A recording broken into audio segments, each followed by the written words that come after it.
not a good look here in the April live cattle. Hi, everybody. Welcome back to the Comstock channel. I'm Marlin Bohling with you. Well, we finally reached the end of the week.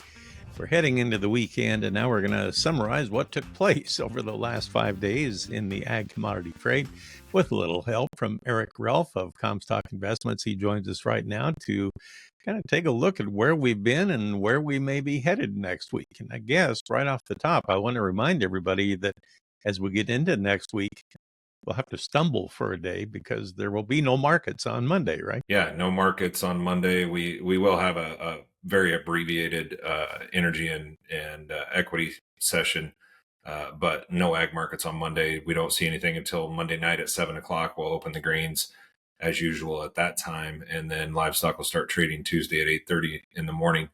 These long weekends can sometimes be trend changers, and with so much going on globally on a geopolitical level, who knows what we're talking about come Sunday or Monday night into Tuesday. Exactly. Yeah. And the trade seems to really be on a roller coaster ride, no matter what kind of market you're looking at. The equity markets are very, very jumpy. The financial markets, ag commodities, everything going all different directions, sometimes within the same day here. So let's start out by talking about what happened in the grain trade here on a Friday. It seemed like we had a lot of upward momentum for a change. How come? Wheat was leading the way from the get-go. Overnight, we had double-digit gains in all classes of wheat, and that really led the charge throughout the session today. We did fade off in the row crops later in the day. There seems to be a lot more concern right now than what we've seen even since the inception of the tariff talks regarding soybean oil and meal now. Are they going to get to a place where places like India and China start hoarding their vegetable oils for fear of future supply, future tariffs, whatever the case may be? And so when you get the largest chunks of the global population starting to kind of tightly grip that stuff, then that changes the dynamic moving forward. And one of the other sides of that coin is if we get into a tariff spat with Canada moving forward, then we won't have the canola oil coming down from Canada. Canola or canola oil, whichever way you want to look at it. And that's going to then put soybean oil, domestically produced soybean oil should be at a premium at that point, because it's going to be sought after not only for food purposes, but for sustainable aviation fuel, renewable diesel as well. So really just a ton of different angles you look at this stuff from. But the wheat was the leader, and that I think goes back to the basic of the funds were heavily short, and you've got an Arctic blast coming across the plains. Both of those things propping it up. If you get on the global scale, you've got Russia conditions, you've got stocks to use ratios to talk about, and a potential ceasefire, or at least attempted peacekeeping arrangement between Ukraine and Russia that should stop Russia from needing to sell everything at discounted prices to fuel their war machine. Talking about the wheat, isn't there still a pretty large supply of wheat hanging around anyway? Oh, absolutely. It's just when you look at it from a bigger picture side, the global stocks to use ratio is at about a decade low right now. If everyone's crop estimates are going to be in line with expectations, then you start to trim some of the major crops like ours. If we do have some significant winter kill from these last two Arctic blasts, then you start painting a little bit different picture from already depressed prices. See, so that's kind of the caveat is where are we at on our price level in comparison to corn for feed needs and various other issues that could come up as far as demand. And right now, I think wheat's just undervalued and technically due for a correction. Speaking of a correction, how do you look at this corn market here? Let's take a look at corn and also on soybeans right now. Yeah. Corn looked for a while like it was in a sideways consolidation mode, and now maybe it kind of took that out on the top. Maybe. Depends on how you interpret that. Yeah. So, and we're also looking at two different charts on the various crop years here. So starting first here with front month of March, we did poke a new high, but then settled back below this series of highs that we've had the last couple of weeks. So not enough there to say, oh yeah, we've got a breakout, because we couldn't hold to the close. Adversely, you look over at December, first month of new crop, and you've made highs and had high closes here just in the last couple of days. And this, I mentioned this in a premium video this morning, this upward trending channel is just beautiful in new crop. And you can kind of look across several different contracts and see the same type of setup. But this just continues to look very strong. I did throw out a caution flag this morning when I was talking about it, though, because we've got USDA Ag Outlook Forum coming the end of the month. A month after that, we have prospective plantings. Right now, you have a corn to soybean ratio that's at a 2.22, and I can scale this to different time frames, but you can see this is the lowest that the 25 crop year has ever been on that ratio. That highly favors corn acreage. And so I'm afraid when we start seeing what the USDA is looking forward to for this crop year, and when we get that prospective plantings report the end of March, we're going to see a big shift in acreage to corn. Now, that should bode beneficial to the beans. And looking at the soybeans here, they are due. This is the weekly still. Longer term, they're due for a rally. And maybe that's the trigger we're going to get. The daily chart looks a little bit different, but still not nearly as pretty as what we're seeing in the case of the corn. And you can see that right here. We've taken out trend line, but through all of this, we've still held the 100-day moving average, which is kind of the point of no return for another 30 to 40 cent drop off. So right now, still doing okay. And I think that's with the idea in the background that we're probably going to trim soybean acres. Well, when you look at how the weather has shaped up in South America, so far it's been pretty beneficial, hasn't it? I mean, I don't know if they're going to lose any more of the crop from this point going forward now, right? It doesn't seem so. No, the areas that needed moisture are getting it, and in a meaningful way. The areas that needed to dry out so they could get on to harvest and get some safrinha corn put in the ground are getting that opportunity as well. And it looks like it's going to stay cooperative here for the next couple of weeks on both fronts. That remains to be seen, but that's what it's looking like as of now. So I don't think we're going to see any real reactionary trade due to South America. I think we've already priced most of that in. If anything, I could see the corn falling under pressure as the safrinha planting continues, or if we start to hear yield reports that are off the charts in some areas. But I don't think that'll be the case. I think they've got it pretty well zeroed in by now. I heard a lot of talk before the markets really got very far on Friday that the market was rallying because now they weren't afraid of the tariffs. And it just seems like it's an on again, off again thing about every other day, depending on what headline comes out. I mean, now with a 3-day holiday weekend, you mentioned that sometimes that can totally upset everything. Yeah. That leaves a fairly wide window for a lot of news cycles between now and Tuesday as far as what's going to happen with the tariffs. Could the gains on Friday be at risk? Yeah. Well, and I think too, what you saw here was a little bit of a flash higher due to inflationary hedges. We had a CPI come out a little higher than expected. PPI comes out 2 days later, a little higher than expected. Now they're talking no rate cuts this year, maybe one. The likelihood is for 0 to 1. If inflation is going to continue to be a problem, then commodities are a beneficiary from that as a hedge against that inflation. And so money just kind of dumps in. At one point this morning, I saw silver over $1.50 higher before it finished like 20 cents higher on the day. It's kind of an ugly look on the chart, but to see that silver up that much, I thought, man, they are really putting some weight to this. Of course, it didn't hold the gain, so we'll have to see how that shakes out. But that, tariffs, inflation, interest rates, all of this is factoring in, and it's a constantly moving target. Like I said, when we were on here last week, I forgot what it was like to have a president that doesn't sleep and works 7 days a week. It's like you're constantly chasing your tail, trying to figure out what side's up. So let's talk about livestock. What happened there with the cattle? Cash cattle suffered this week, no doubt about it. We saw northern trade $5 lower on a live basis, up to $8 lower on a dress basis, and the board was reflective of most of that. You kind of hate to see this thing wash out at a time when people are sitting with a whole bunch of $2,000 feeders out in a pasture or whatever.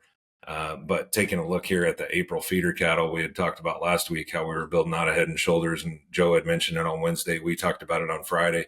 We continue to do that. You may see one more spike up here, but we've based out here on the right side. It looks like it's set up for a failure. I don't know what could be the trigger there, but I would like to be surprised and see us break back through some resistance and get back above this 272 area in the April.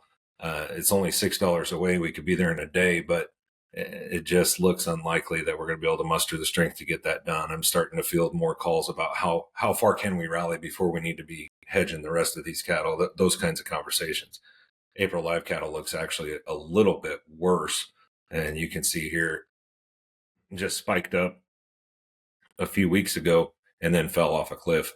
Uh, and today, I mean, this was a bad looking day. We took out this consolidation range from the first leg of this move higher, and so we kind of charge up here, consolidate out for a week and a half or so, and then make the spike. Today we took out all of that, and so not a good look here in the April live cattle. A day doesn't make a market, but if you get follow through to the downside, particularly if you take out the 100-day moving average, you're going to have some technical selling that will surprise you, I think. Eric, when I look at that cattle chart that you were talking about, it looks like it really wants to make the right shoulder of a head and shoulders formation now. It absolutely does. And, we did spike a little lower than I would like to see there. But if we can rally back and build out for a little bit of a sideways pattern here for a while, I think that would be beneficial. And we are running a deficit to cash. So we could definitely do something like that here in the near term. Do you think that live cattle and feeders will more or less have to move together, though? It's going to be hard for them to move too much independently, won't it? Directionally, I think they've got to move the same direction. Obviously, at different paces on a given day, no big deal. But I think they've got to directionally move the same direction. And at the end of the day, it's all going to come down to beef, and the choice select spread is under $7 right now. That tells me that we've got a huge demand for hamburger and not a lot of demand for prime cuts at the current in the current market situation. So this is a little interesting. I thought maybe we would see, because of the widespread snow and cold temperatures, I thought maybe we'd see a little better rally to end the week here, but it's the way it goes. Okay, well, let's talk about the hogs. And the hogs have a little different pattern, but they did leave a gap here a couple of days ago on the charts. And we were wondering how to interpret that. Now, it closed the gap already, Yep. but what does that all mean anyway? Well, the hog market's been very, very strong. I'm going to pull up the April chart just as a reference point before I go look at some of the stuff going on out in the summer months, because that's really telling out there. So April failed to make a new high each of the last 2 days, but we are still sitting way up here at the top end of the range, and you can see those are multi-month highs where we took out this 93.60 mark from December, and now we have traded back below that mark, but still you've got to be surprised for the time of year to see that kind of strength in an April contract. And then looking at the summer months is even more impressive. You can see we've just been nicely trending higher for months here. I really didn't think as we were moving through fourth quarter that we would continue to see any follow through, and we kind of failed here at the end of the year, just the very last week of the year. And I thought, okay, that was our opportunity, right? And then rallied right back after the first of the year. And you've had a couple failures along the way, but really all in all, this market has held together well. There's a lot of stories about empty buildings. There's a lot of stories about PRRS, different disease issues. And so the people that are in the industry that I talk to on a regular basis, they don't seem too concerned that the hogs are just going to break from here.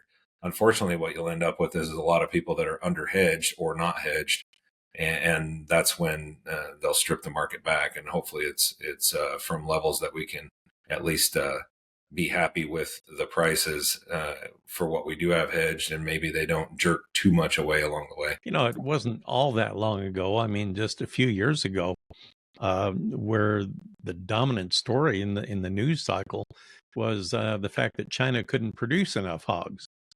And then all of a sudden, then they were overproducing hogs. Where are we now? I never hear about that now. Well, they built high rises for them, so they've got hog resorts. So they actually they repalletized the country.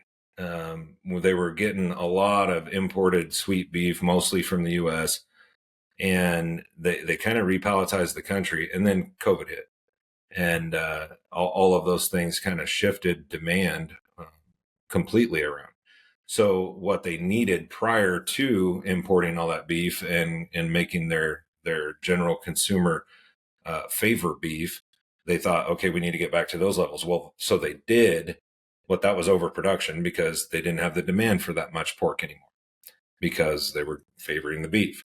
So now they've got to find a happy medium, and that's why you're not hearing so much about it anymore, because post-COVID, they've kind of found that happy medium, and they seem to be hitting things about right now. Well, do you think all this tariff talk would have anything to do with the livestock from the Chinese angle or not? On the pork side, yeah, all around, yes, it definitely has impact. I mean, we import a lot of cattle from Canada and from Mexico.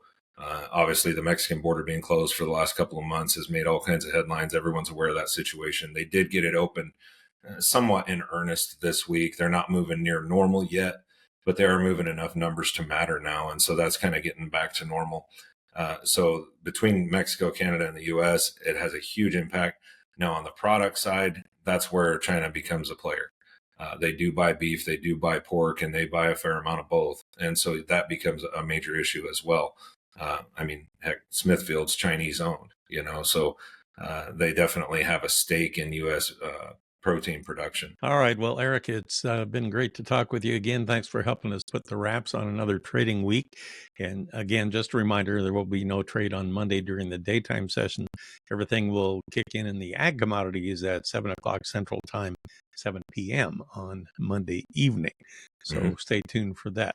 Well, I appreciate that, Eric. I hope you have a good weekend, and we will talk to you next week. Eric Relph with us from Comstock Investments, and that'll do it for this episode. Hope you have a good weekend. For producer Brianne Jenkins, I'm Marlin Bohling, and we'll catch you next time right here on the Comstock channel. Futures trading involves risk. The risk of loss in trading futures and or options is substantial, and each investor and or trader must consider whether this is a suitable investment. Past performance is not indicative of future results.